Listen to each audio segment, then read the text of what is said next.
Un viaje a la historia de 1890 a 1920. Como primer punto, tomaremos la segunda revolución industrial. Esta se basa en importantes cambios industriales, sociales, económicos que surgieron tras la primera etapa.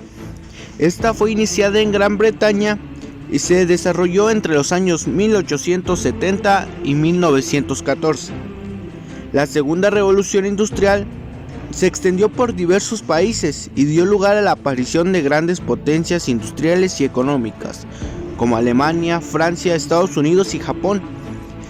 Estas potencias aplicaban los nuevos temas de procesos de industria, producción, crecimiento económico, avances tecnológicos y científicos, así como el uso de fuentes de energías, entre otros. Cabe mencionar que después de este hubo un gran desorden social, ya que hubo un impacto demográfico. Las grandes potencias imperialistas del último cuarto del siglo XIX.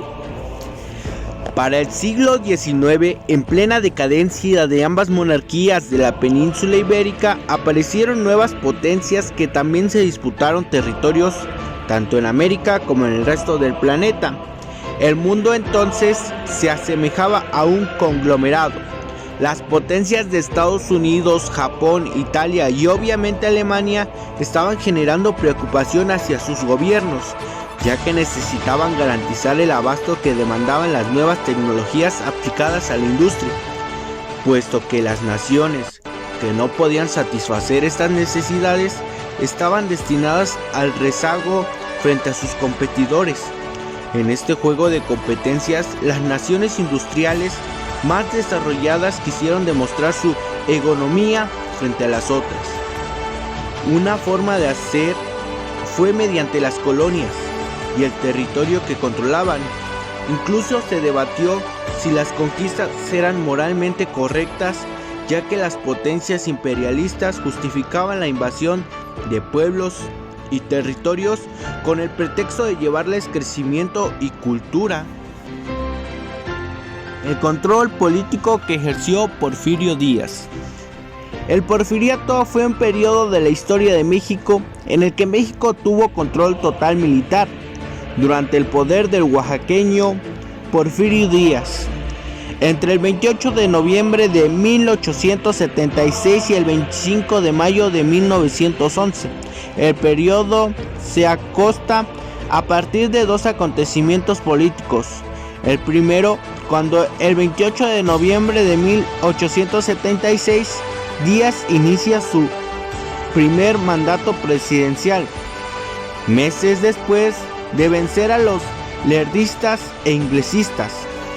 El segundo, el 5 de mayo de 1911. Durante el porfiriato, Díaz ejerció control total sobre la política y el poder ejecutivo, dominó al legislativo y al judicial, pues el presidente elegía a todos los funcionarios importantes. Con esto, en 1876, Porfirio Díaz empezó un movimiento armado en contra del gobierno de Sebastián Lerdo de Tejada, bajo el principio no reelección. El principio del fin de la dictadura de Porfirio Díaz marcaba en sus últimos años con una severa crisis. Se marcó en 1908 con la publicación de una nueva entrevista realizada hacia el general por el periodista estadounidense James Clarev. Tras una guerra civil, el 21 de mayo se firmaron los tratados de la ciudad de Juárez, donde Díaz renunció a la presidencia de la República Mexicana. La paz interna e igualdad política que experimentó el territorio durante el porfiriato permitió un histórico crecimiento económico. México se consolida como exportador de productos agrícolas, pero además aumentó la ganadería en el norte de la región, la minería industrial y la extracción petrolera.